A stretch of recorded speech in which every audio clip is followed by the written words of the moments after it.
full-on bias. I know I get in trouble for saying these things, but I love an anthem where the basses are just strong and steady and kind of hold the whole thing up. I love all y'all, but today I love the basses.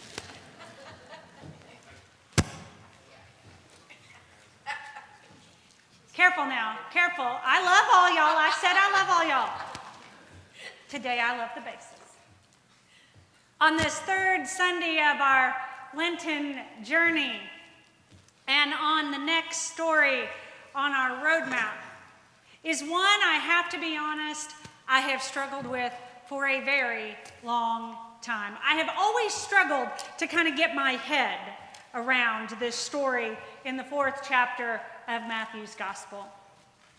I've so often wondered the hows and the whys of this situation that we find here, this calling of the first disciples. And I can't help but wonder, and maybe you wonder too, I wonder a lot about this story. I wonder that if the guys we meet here, Peter, Andrew, James, and John, I wonder if they haven't known Jesus for a long time. You ever wonder things like that? I wonder a lot about this story. I wonder if they all hadn't gone to school together and had sleepovers at one another's houses. If maybe even one time they got grounded for borrowing Dad's fishing boat without permission, maybe. Surely one of them might have been among Jesus' group of childhood buddies. I wonder about Jesus' childhood. I wonder what he was like as a kid, and our Gospels really don't tell us much of that. At least the Gospels we have in our Bible. There are other stories of Jesus, of course, and there are some of when he was a child. My favorite is the infancy Gospel of Thomas. And in that small little book that we have, it tells us that Jesus had quite a reputation as a kid in his community. And so I wonder if some of those stories didn't come from his childhood buddies, maybe some of whom were Peter and Andrew and James and John. I wonder if Peter and Andrew were present at the river the day Jesus made 5 clay sparrows. 5 clay sparrows. And then just to show off, he made them fly. I wonder if James and John were present the day that Jesus healed his brother from a deadly snake bite. I wonder if these were some of the friends that Jesus confided in as he tried to make sense of the question most of us, well, some of us still struggle to make sense of, what am I going to do when I grow up? Had these guys known that Jesus was something special? Had they known him all his life and just known that there was something special about this guy, and they were just waiting? And then finally, on a random Tuesday or whatever, after years of wondering about their friend, after all the political oppression they lived with as Jews, after all the times that they had tried to get him to speak up and act out, on this day, he shows up and says, all right, fellas, it's time. Wouldn't that be a great backstory? I can't even see my, hi. Wouldn't that be a cool backstory? There has to be a backstory. But I don't know. I don't know if any of that's true, because our Gospels don't tell us. And as much as I want that to be a rational explanation, when we read the story closely and we don't skip over the parts that we think are boring, we learn that after John the Baptist was arrested, and just a few verses before what Andre read, John the Baptist is arrested, and Jesus left his childhood home of Nazareth and makes his way to Capernaum, 25 or so miles away, where he makes his home as an adult. And I wonder these things because it just seems totally unbelievable to me that Jesus was totally unfamiliar to these guys. That he just walks up to complete strangers and says, hey, y'all, I'm going on a road trip to Southern California this week. I got room. You want to ride? It's just not making sense. Now, maybe, because this is how small town works, for those of us who grew up in little places, we know that 25 miles really isn't that far, and rumors spread. And so maybe Jesus' reputation had preceded him. Maybe they knew a thing or two about Jesus. Maybe he'd made some friends in Capernaum. The gospel doesn't tell us how long he'd been there. Maybe he'd been there for a year or two, long enough to make some friends in his synagogue who studied and hung out together in some cool coffee bar. That could be a cool backstory. I don't know any of that. But it seems to me that there must have been something. There must have been some event or some moment, because these guys seem like responsible adults. Peter and Andrew and James and John. I mean, they had jobs, they had families, and who just gets up and walks away from all of that? These are the things I wonder about when I read Scripture. And maybe I'm the only one who wonders things like this, but maybe you wonder things like this too. And I have this image in my head of poor old Zebedee, father of James and John, sitting in the boat going, what just happened? Where did they go? And he's sitting there a little bit lost, and suddenly he realizes, he looks up the shore a little ways, and he sees abandoned nets. And he thinks, what just happened? And that's why I immediately thought of this story when I first saw this image from our Lenten artist in resident, Andy Julo. This abandoned grocery cart in front of what seems perhaps to be an abandoned church. And I nearly wrecked my car and caused a traffic accident up here in Penway Park about 2 weeks ago because I saw a grocery cart just like that abandoned on the side of the road in the middle of the park, and I'm like, see, it happens all the time. And I wonder, what happened? Why did they just leave the cart? How do you just leave the cart? What changed? Did something come into your life that you left this so that you could take that? What happened? What happened? How does one just walk away? Anybody else ever wonder that? It seems perhaps the more I pondered about all these questions of mine this week, that perhaps we're so concerned with that big question of, I'm going to take this off.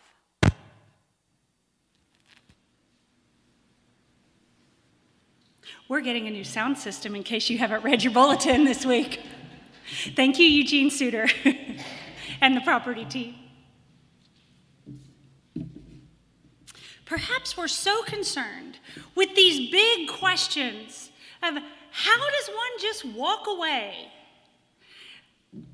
Maybe we're so concerned about that, and we get so attached to our fear around what that might be like for us. If Jesus called us to abandon our grocery cart or abandon our nets, we get so attached to that question that we miss the entire point of the story. We miss the point because we write this story off as something extraordinary, something unattainable for we mere mortals. This is a story about really special people. James and Andrew, Peter, John. These are special people. Things like that don't happen to us. But it seems that this story is in here for a reason. Other stories, like the ones we find in the infancy gospel of Thomas, didn't make the book. So this one must mean something for us. And it seems to me we must ask ourselves, how is this story challenging us to follow in the footsteps of Jesus and answer Jesus' call? What is this saying about how we ordinary people are to walk this journey of faith? And so I'm wondering, followers of Jesus, are there nets you might need to abandon this Lenten season? Are there boats that you need to get yourself up out of and leave behind? What is emotionally attached? What are you so emotionally attached to that it is holding you back and keeping you from walking into a divine relationship? We get attached to all sorts of things. I don't know what it is for you. For some of us, it's houses, our favorite pair of jeans, or the perfect pair of pumps, like the most perfect pair of pumps that anybody ever made. What are you attached to? The way we've always done it, the way we think it ought to be. The future story we dreamed for ourselves that maybe we need to let go of because it's never going to happen. Or maybe it is. I wonder if these brothers in this story knew anything of the teaching of the Buddha. At the heart of the teaching of the Buddha, it says the root of suffering is attachment. Because imagine for a moment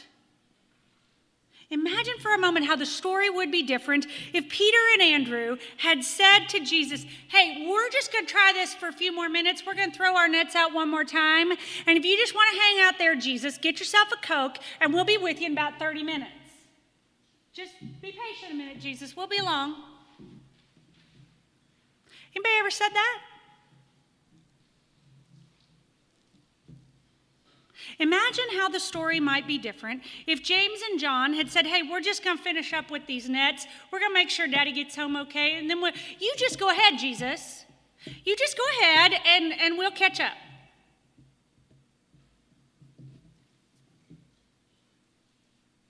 And as I thought about this story this week, it seems to me that maybe the questions that I was struggling with are all wrong. Maybe the question is less about what might cause us, what might inspire us to walk away from our everyday lives. Maybe that isn't the question at all. What is God going to ask of me that takes me away from everything I love? Maybe that isn't the question. Maybe the more important question of this story is about how we set the priorities of our everyday lives that God is calling us to live right where we are. Because for these set of brothers, regardless of whatever magical backstory I can spin or you can spin in your head, regardless of what the backstory is, the relationship with Jesus and pursuing that was the most important thing for them. More important than their nets or their boats or their dad or whatever. Pursuing their relationship with Jesus. Where is that relationship on your list of to-dos for the week? Where is your relationship with Jesus on your list of to-dos? Is it before or after the mending of the fishing nets? Before our work of home and office? Is it before we read the paper and have our first cup of coffee? Or after? Or maybe we never get there because the cover story of the New York Times or the Kansas City Star was so interesting, we just ran out of time. Sorry, Jesus.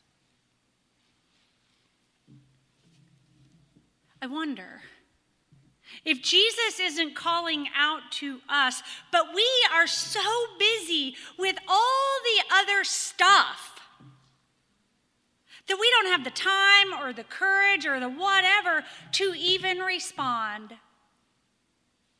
Just a minute, Jesus. And that is the beauty of Lent. Lent gives us dedicated time and space. It gives us a holy season to reorient ourselves and to reorganize our priorities so that we can say yes to Jesus every day and to working on unattaching from our grocery carts or our nets or our boats or whatever so that we can actually respond.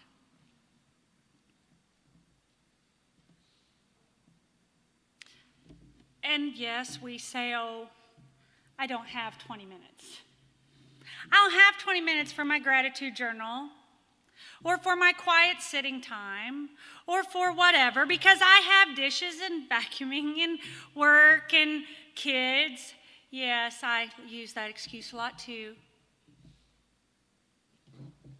But here's what I've learned over the years. I've learned that actually I'm a better mom and a better wife and a better boss and a better employee when I have that time with God. When I put that at the top of my to-do list. When I work on that divine relationship, it's 20 minutes.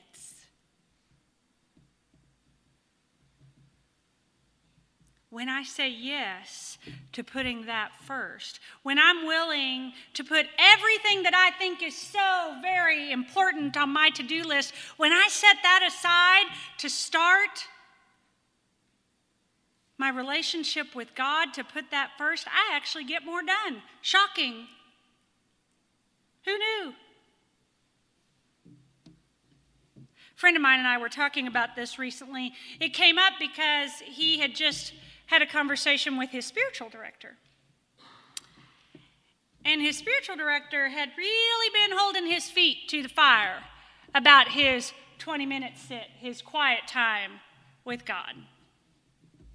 And finally, his spiritual director said to him, "What are you so afraid of?" Really, this seems to be about fear. What are you so afraid of? And my friend shook his head, not understanding the point of the question. Until she said, well, sometimes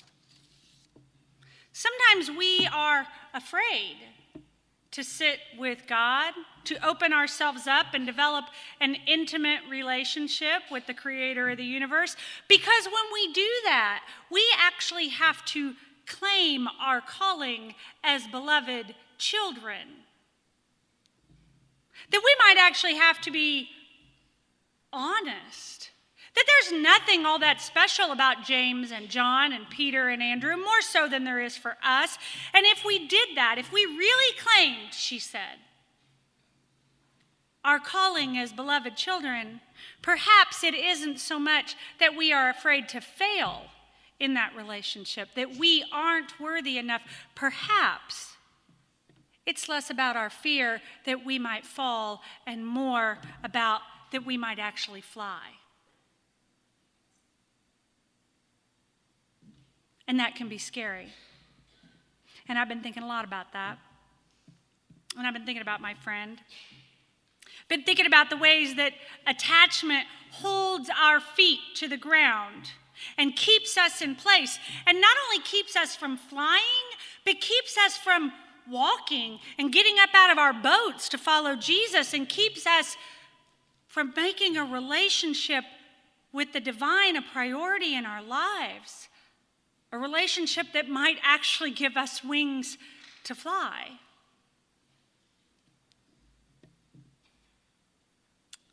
Because regardless of the backstory, Jesus is inviting the disciples into relationship, just like he is still inviting us into relationship today. And we think that somehow that we aren't worthy, that they are special, and Jesus could not possibly be inviting us in the same way that he invited them. But what if he actually is? And that relationship with Jesus is as much about our relationship with God as it is our relationship with ourselves. And about having the courage to say yes to the idea that Jesus would actually call us into relationship. Maybe I'm the only one who wonders about these things. Maybe I'm the only one who struggles with these things. But it seems to me that folks have been struggling with it for a very long time.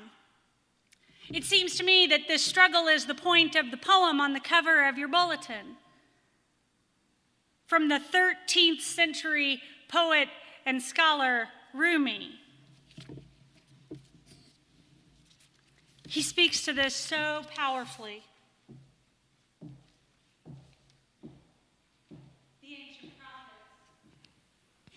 The ancient prophets have wondered to themselves, how long should we keep pounding this cold iron? How long do we have to whisper into empty cages, don't be timid? Load the ship and set out. No one knows for certain whether the vessel will sink or reach the harbor. Cautious people say, I'll do nothing until I can be for sure. Merchants know better. If you do nothing, you'll lose. Don't be one of those merchants who won't risk the ocean.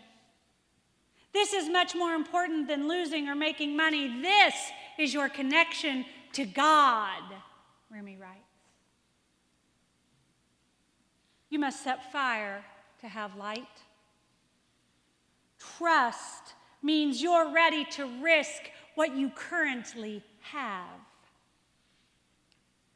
Think of your fear and hope about your livelihood. They make you go to work diligently every day. Now consider what the prophets have done.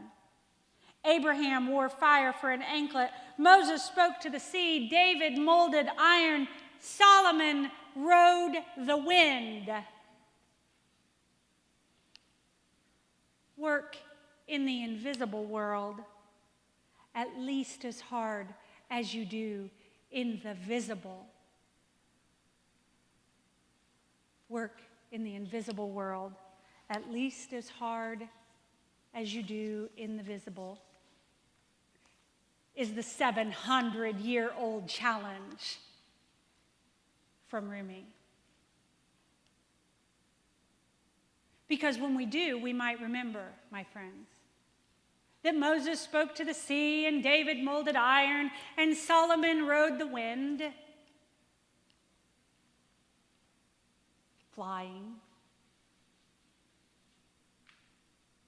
So my prayer for us at this halfway point in our Lenten season is that we might have the courage to follow in the footsteps of the ancients and set out, whether it's Moses or David or Peter or Andrew or Solomon, that we might abandon the grocery carts full of excuses and see what happens when we reset our priorities. Because you never know. We might just discover we can fly. May it be so. May it be so for each and all of us. Amen.